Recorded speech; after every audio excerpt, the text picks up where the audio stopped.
다시 한번 오늘 찬양과 은혜로운 특별 찬양으로 함께한 세키나 찬양대와 솔라스에게 격려의 박수로 함께 격려해 주시기를 바랍니다. 큰 박수로 격려해 주시기 바랍니다. 감사합니다. 여러분, 오늘 좀 뭔가 좀 새롭거나 좀 다르게 느껴지신 것이 있지 않으신가요? 거짓말입니다. 여러분, 거짓말을 하시면 안 됩니다. 사람은 정직해야 됩니다. 예배 순서가 조금 바뀌고 있습니다. 여러분들 PPT 디자인도 조금은 바뀌었고요. 오늘 저희가 드리는 예배 순서도 저희 부장권사님께서 아직 광고를 하지 않으셨죠? 광고도 뒤로 좀 미루게 됩니다. 좀 하반기를 맞아서 저희가 좀 새로운 예배 폼으로 함께 좀 예배하려고 합니다. 물론 예배 폼이 바뀐다고 해서 우리의 마음이 바뀌지는 않습니다. 우리의 마음은 항상 같아야 됩니다. 어떤 마음이 같아야 될까요? 살아계신 하나님이 예배한다는 그 마음은 같아야 될 겁니다. 그러니 하반기부터 시작되는 이 예배를 통해서 우리가 다시 한번 하나님을 내가 다시 온전히 예배하겠다라는 다짐으로 이 하반기부터 시작되는 새로운 예배에 참석하시는 모든 청소년 교회 여러분들이 되시기를 주님의 이름으로 권면해 드립니다. 오늘은 자기 자리를 지키는 믿음, 자기 자리를 지키는 믿음 이라는 제목으로 하나님의 말씀을 함께 나누어 보겠습니다. 예, 여러분 반갑습니다. 여러분들을 이 자리에서 만나 뵙게 되어 참으로 기쁘고 얼마나 감사하고 행복한지 모릅니다. 제 알기로 시험이 끝나신 분들도 계시지만은 아직 시험 중에 계신 분들도 있는 줄 압니다. 시험이 끝나신 분들에게는 축하의 말씀을 드리고요, 아직 시험 중에 계신 분들에게는 위로의 말씀을 드립니다. 얼마 남지 않은 시험을 보던 일정 가운데 하나님의 도우심과 역사하심이 함께 있을 줄 믿습니다. 여러분들의 그 공부에 남은 시간 가운데도 성령님께서 늘 도우실 줄 믿습니다. 그러니 끝까지 함께 하시기를 바랍니다. 그리고 시험이 끝나신 분들에게는 다시 한번 축하의 말씀을 드립니다. 예, 방학이 얼마 남지 않았습니다. 행복하죠? 얼마 남지 않은 방학에 기대하심으로 남은 1학기를 잘 보내시기를 주님의 이름으로 축복해 드립니다. 이럴 때 좀 아멘 해주시면 얼마나 좋을까요? 그렇죠? 예, 아멘 하시면 여러분들의 삶이 즐거워질 줄 믿습니다. 예, 이렇게 함께 아멘 해주시면 감사하겠습니다. 자, 오늘 본문으로 좀 바로 들어가 볼까 합니다. 여러분, 큐티를 이번 주에 하신 분들은 아마 아실 겁니다. 무슨 내용이었을까요? 전쟁의 내용들이 이제 있었죠. 근데 그 전쟁이 어떻게 시작된 거다? 지금으로 말하면 속된 말로 폐륜적인 범죄 전쟁이었다. 아들이 아버지의 왕위를 뺏으려고 반역을 일으켰다라는 것이 좀 알 수 있을 것 같습니다. 그런데 저는 오늘 이 본문의 이 내용을 좀 묵상하면서 느꼈던 마음들이 좀 있어요. 어떤 마음을 느꼈냐면, 우리 부모님들이 우리를 이 정도로 사랑하시는구나 라는 것을 느낄 수 있었습니다. 금요일 큐티를 하신 분들은 아마 기억하실 겁니다. 이제 이스라엘 군대가, 이제 다윗 왕의 군대가 출정하기 시작합니다. 근데 출정할 때 그 다윗 왕이 그 출정하는 군대에게 뭐라고 부탁하면서 명령하냐면, 내 아들 압살롬을 너그러이 대우하라. 이해가 되시나요? 조금 더 쉽게 말해볼까요? 저 반역자인 압살롬을 살려만 달라 라는 표현입니다. 여러분, 역사 공부를 하신 분들은 아시겠지만 반역의 죄를 어떻게 조선시대에서 다스리던가요? 삼족을 멸한다 그렇죠. 삼족을 멸한다고 표현합니다. 삼족을 멸한다는 표현이 뭐냐면, 반역을 저지른 당사자로부터 그의 아들과 그의 아버지, 할아버지, 아버지, 손자가 되는 게 반역죄란 말이에요. 그런데 이 반역죄를 왜 다스려야 되냐면, 만약에 반역을 했어요. 근데 왕이 불쌍하다고 살려줬어. 그러면 반역을 저질러도 내가 죽지 않는구나 라고 다른 사람들이 생각하면서 계속 반역을 저지르지 않겠어요? 그렇기 때문에 이 반역죄를 삼족을 멸하는 죄로 해서 하는 게 우리나라뿐만 아니라 대부분 이제 다른 나라들도 반역의 죄는 그렇게 가장 세게 다스려요.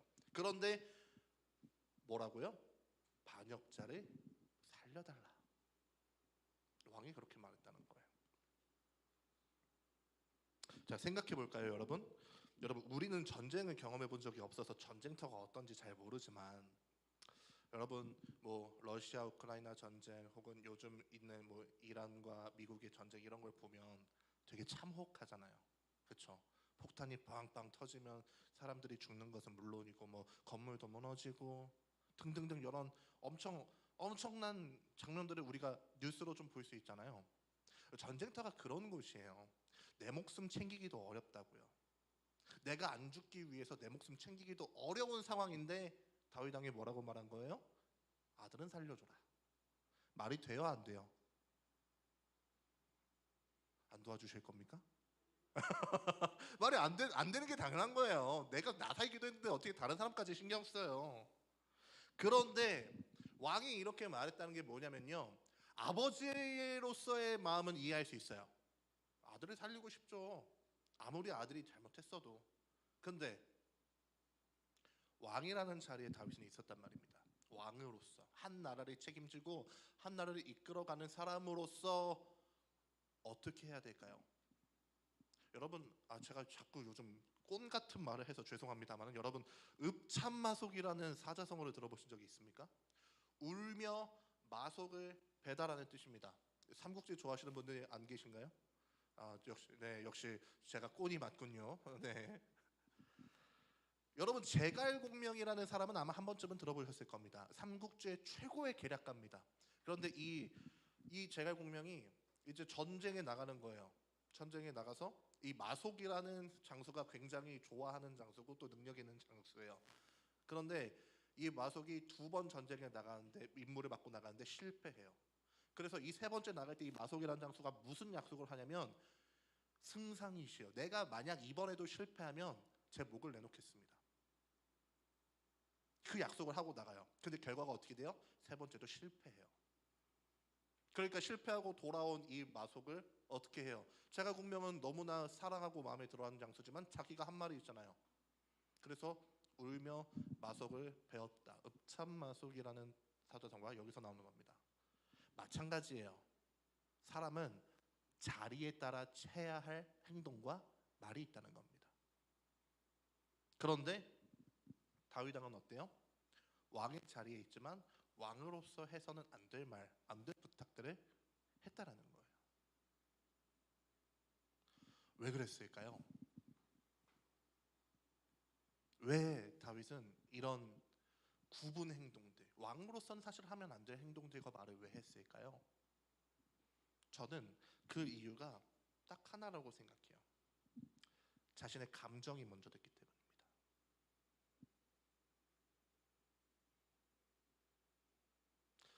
사실 제가 여러분들의 때를 지나왔을 때, 왜 여러분들의 세대를, 여러분들의 나이대를 이렇게 표현하기도 하잖아요. 질풍노도의 시기라고. 이게 무슨 표현일까요? 감정에 따라 굉장히 행동이 혹은 마음가짐이 쉽게 변화되는 때가 여러분들의 때다. 사실 감정적이어야 할 때가 여러분들의 때이기도 합니다. 그런데 우리가 언제부턴가 우리의 감정에만 너무 빠져 있는 것은 아닌가라는 질문을 저는 이 시간 여러분들에게 드리고 있는 겁니다. 마치 오늘의 다윗 왕처럼 말입니다.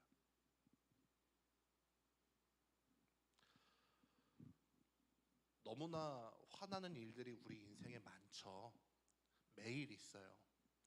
매일 화납니다. 아니라는 표정으로 저를 쳐다보고 계신 분이 계신데, 혹시 나는 그래도 매일 화를 내진 않는다라는 분이 혹시 계십니까? 저보다 인격자이십니다. 부럽네요. 저는 매일 화가 나요. 여러분들은 나이 때 저는 여러분들보다 3배는 화냈을 겁니다. 뭐만 하면 이거 맞아! 라는 이야기들을 하면서 그렇게 매일매일 화를 냈어요. 매일매일 학교에서. 인격자니까 웃는 것을 이해해 드릴게요. 매일매일 화를 내요. 그런데 그 화가 난다고 해서 우리가 해야 될 일을 혹시 안 하지는 않느냐는 얘기예요. 오늘 너무 화가 나니까 나 오늘 공부 안 하고 롤하러 간다. 찔리시는 분들이 아마 계시는 것 같아요. 그렇죠? 저도 그랬어요. 예. 그런데 너무나 우리의 감정이 우리의 삶에서 메인이 되어서 그 감정이 우리를 집어삼킬 때가 있지는 않냐라는 얘기예요.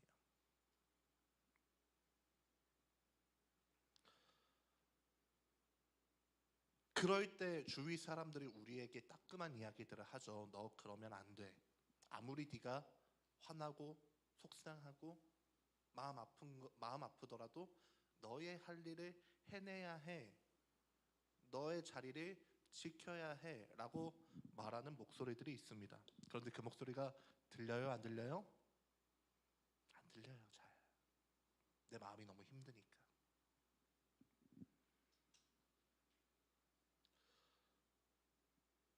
어떻게 되나요? 전쟁의 결과는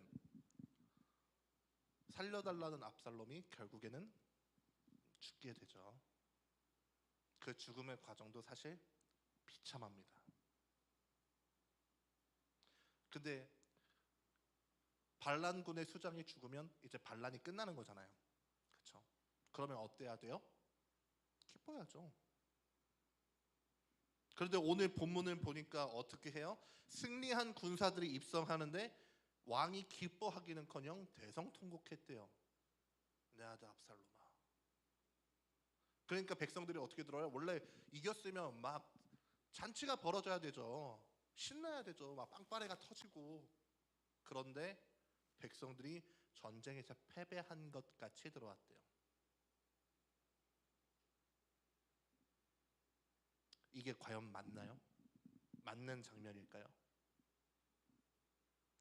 저는 여기서 잠깐 멈춰서서 여러분들과 좀 생각해 보고 싶은 것이 있어요. 사람은요, 오늘 말씀의 제목처럼 자기 자리에 맞는 모습을 보일 수 있어야 해요. 여러분들도 많은 모습이 있죠. 누군가의 아들이면서 딸이기도 할 거고요.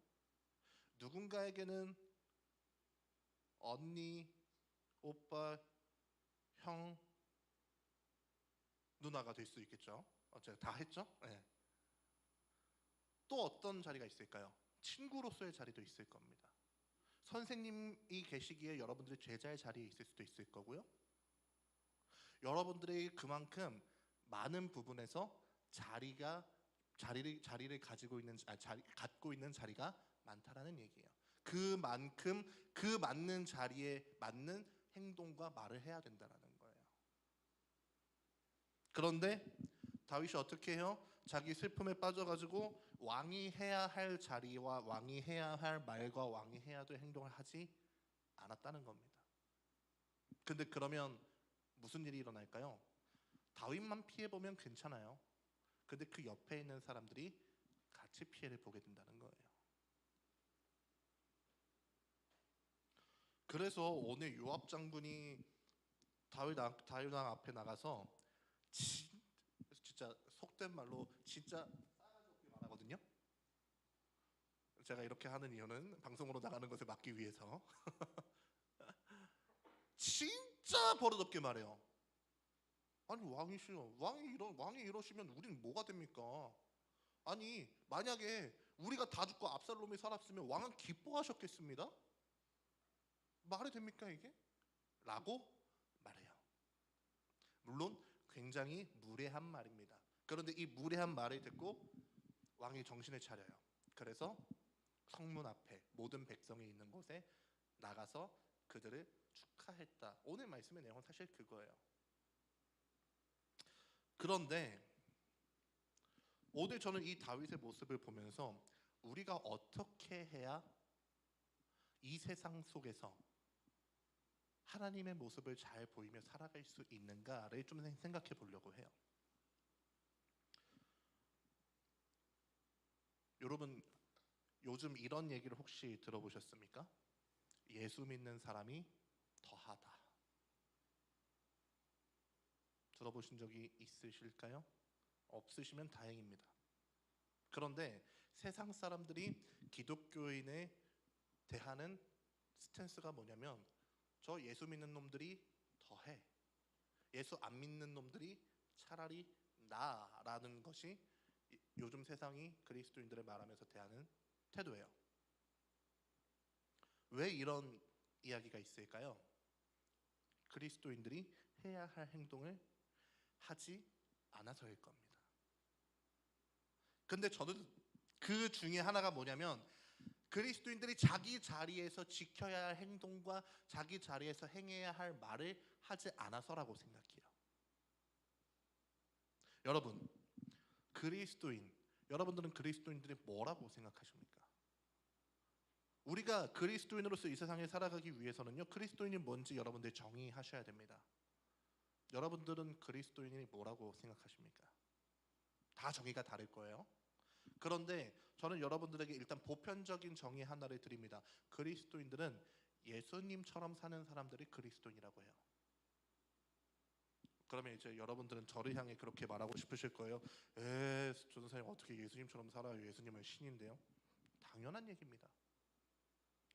우리가 예수님처럼 100% 똑같이 따라 살 수는 없지만 그분이 사셨던 것처럼 우리도 살아가려고 노력하는 것, 저는 그것이 그리스도인의 정의라고 생각하거든요. 그러면 생각해 보자고요. 그리스도인이 이 세상에서 살아가기 위해 그럼 어떤 모습을 보여야 해요? 예수님처럼 그렇게 살아가면 돼요. 물론 바로 그렇게는 못합니다. 근데 예수님이 세상에 오셔서 뭐 하셨어요? 사랑하셨어요. 사랑하셨어요. 특별히 누굴 사랑하셨냐? 돈 많고 명예 있고 잘 나가는 사람들 사랑하신 거 아니에요. 가장 세상의 밑바닥을 지탱하던 사람들, 인정받지 못하던 사람들, 세리, 창녀, 장애인들, 이런 사람들을 사랑하시고 그 사람들과 함께 하셨다고요. 그렇게 사랑의 모습을 보여내셨어요. 그러면 우리는 그리스도인으로서 이 세상을 어떻게 살아야 돼요? 마찬가지예요.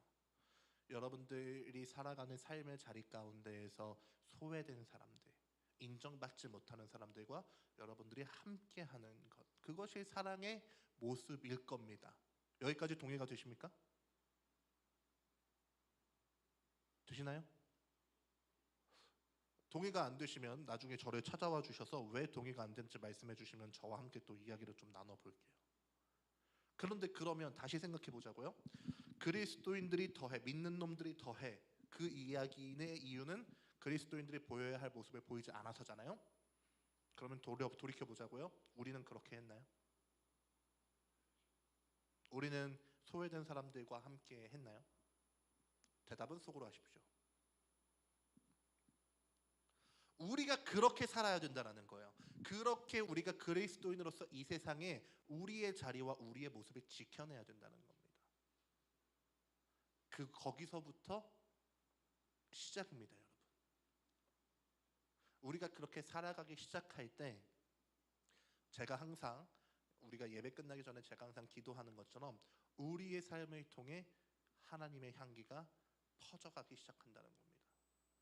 단순히 나 예수 믿어 라고 고백하는 것으로는 안 돼요. 내 삶의 변화가 필요하다는 겁니다. 그런데 우리가 그렇게 하지 않으면요, 세상은 마찬가지로 우리에게 계속 비난하고 우리를 인정하지 않을 겁니다. 왜요? 그리스도인들이 세상에서 보여줘야 할 모습이 있거든요. 그러니 저는 이 시간 여러분들에게 권면해 드립니다. 사랑하십시오. 사랑하십시오. 그런데 누구를 사랑해야 됩니까? 내가 사랑하고 싶은 사람만 사랑하는 것은 누구나 다 할 수 있습니다. 그거는 그리스도인이 아닌 사람들도 다 할 수 있어요. 네. 그런데 우리가 어떻게 해야 될까요? 원수를 사랑하라. 근데 저도 못해요, 사실. 원수를 사랑하는 것은 너무나 힘든 상황이에요. 그런데 우리가 지금 당장 원수를 사랑하지는 못해도 그 원수를 생각하면 한 대 주워박아야 되고 진짜 턱을 한번 돌려도 부족하지 않을 그런 원수겠지만 턱을 돌리지 않는 것, 욕을 하지 않는 것, 미워하지 않으려고 노력하는 것, 거기서부터 저는 사랑이 시작된다라고 믿어요. 그러니 이 시간 권면해 드립니다. 죽이고 싶은 사람이 한 명씩은 있으시죠? 죽이고 싶지만 죽이지 않는 것에서부터 사랑을 시작하시는 저와 여러분들 되시기를 주님의 이름으로 축복해 드립니다. 그럴 때 우리 삶에서 사랑이 시작된다는 겁니다. 그 사랑을 통해서 우리가 이 세상에 하나님의 모습을 드러내야 한다는 겁니다. 다윗 왕이 오늘 그렇게 하지 못했어요. 그렇게 하지 못하니까 그 곁에 있는 백성들이 다 슬퍼하기도 하고요, 얼굴을 들지도 못하기도 하고요, 많은 어려움들과 많은 피해를 보게 됩니다. 하지만 우리가 이 세상 가운데에서 그리스도인의 정체성을 가지고 우리가 해야 할 행동과 해야 할 말을 지킨다면, 우리를 통해서 그리스도인들이 더 다시 그리스도인으로서 살아가게 될 수 있을 겁니다. 그러니 마지막으로 권면해 드립니다. 여러분들이 먼저 사랑받으신 분들이에요. 누구의 사랑을 받았나요? 예수님의 사랑을 받으신 분들입니다. 예수님의 사랑을 받고 그 사랑 때문에 여러분들이 이 자리에 계신 거거든요. 어떤 사랑인가요? 자기의 목숨까지 내어주신 사랑입니다. 죽으시기까지 우리를 사랑하신 사랑을 여러분들을 받고 계십니다. 그러니 내가 먼저 그 사랑을 받았음을 기억하시고, 그분이 그렇게 하셨으니까 나도 그렇게 하려고 노력해야지. 그 노력으로부터 이 세상을 변화시키시는 저와 여러분들 되시기를 주님의 이름으로 축복해 드립니다. 그때 주님이 일하십니다. 여러분들의 삶을 바꾸십니다. 그 주님을 기대하시며 한 주를 승리하시는 저와 여러분들 되시기를 주님의 이름으로 축복해 드립니다. 말씀을 기억하며 찬양합시다.